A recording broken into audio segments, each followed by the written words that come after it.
Welcome to SRM news. Singareni contract కార్మిక సంఘాల joint action committee ఆధ్వర్యంలో RG1 లోని సివిక్ జోన్ల వద్ద బుధవారం గేట్ మీటింగ్ కార్యక్రమం నిర్వహించారు. ఈ సందర్భంగా సింగరేణి జాయింట్ యాక్షన్ కమిటీ నాయకులు వేలుపుల కుమారస్వామి, ఈసంపల్లి రాజేందర్, మద్దెల శ్రీనివాస్ మాట్లాడుతూ గత అసెంబ్లీ ఎన్నికల సందర్భంగా సింగరేణి కాంట్రాక్టు కార్మికుల వేతనాలు పెంచమని, ఇతర సమస్యలు పరిష్కరిస్తామని కాంగ్రెస్ పార్టీ ఇచ్చిన హామీలను అమలు చేయాలని కోరుతూ సెప్టెంబర్ 12న ప్రజాభవన్ కార్యక్రమంలో సింగరేణిలో పనిచేస్తున్న అన్ని విభాగాల కాంట్రాక్టు కార్మికులు పాల్గొని జయప్రదం చేయాలన్నారు.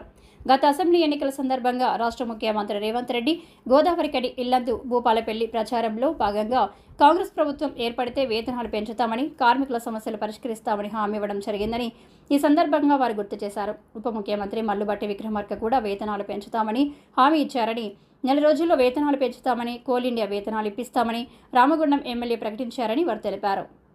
2024 జూన్లో కనీస వేతన సలహా మండలి చైర్మన్ ప్రమాణ స్వీకారం సందర్భంగా 100 రోజుల వేతనాలు పెంచుతామని మంత్రి శ్రీధర్ బాబు హామీ ఇచ్చారని, కానీ నేటికి ఒక్క పైసా వేతనం పెరగలేదన్నారు.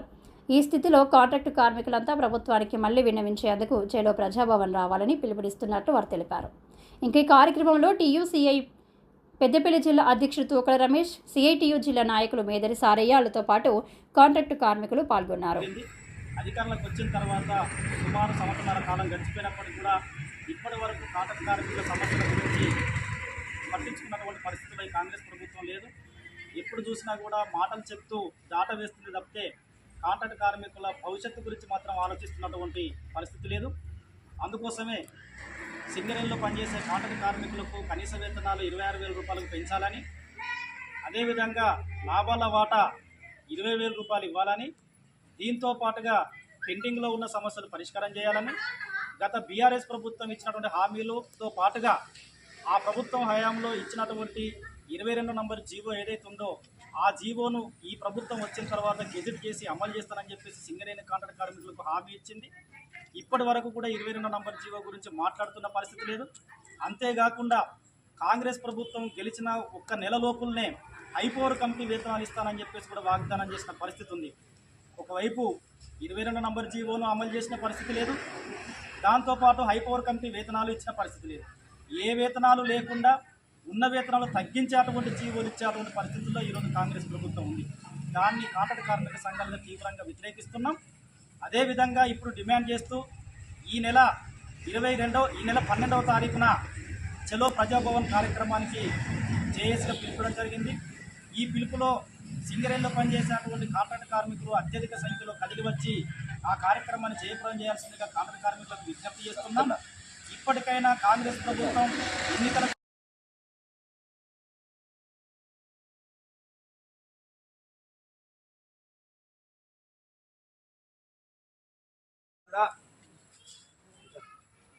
సింగరేణి కాంట్రాక్ట్ కార్మికుల సంఘాల జేఏసీలు తలపెట్టిన సెప్టెంబర్ 12 చలో హైదరాబాద్ ప్రజాభవన్ ప్రోగ్రాంను కాంట్రాక్ట్ కార్మికులు అందరూ చైతన్యవంతులై కలిసికట్టుగా తరలి రావాలని, ఈ చలో ప్రగతి భవన్ ప్రోగ్రాంను విజయవంతం చేయాలని మా కార్మిక సోదర సోదరిమణులకు జేఏసీ పక్షాన తెలియజేస్తున్నాము. అదే కాకుండా మనకు రావాల్సిన వేతనాలు 22 జీవో అమలు కొరకు కాంగ్రెస్ ప్రభుత్వం ఇచ్చిన వాగ్దానాలు, గత ప్రభుత్వం చేసిన నిర్లక్ష్యము ఈరోజు ఈ ప్రభుత్వం కూడా చేయొద్దని మేము కోరుకుంటున్నాము.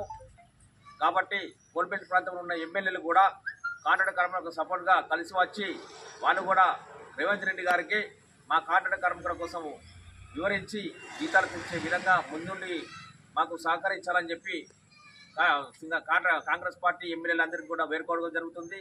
అదే కాకుండా మా జేఏసీ సభ్యులందరికీ ఈ సహకారం కూడా కాంట్రాక్ట్ కార్మికులకు నిరంతరం ఉంటుంది. అదే కలిసి వచ్చే సంఘాలు కూడా ఈరోజు కలిసి రాని సంఘాలు ఖచ్చితంగా కలిసి రావాలి. కలిసి రాకపోతే వారికి కాంట్రాక్ట్ కార్మికులే తగిన బుద్ధి చెప్తారని చెప్పి ఈరోజు మేము తెలియజేస్తున్నాం.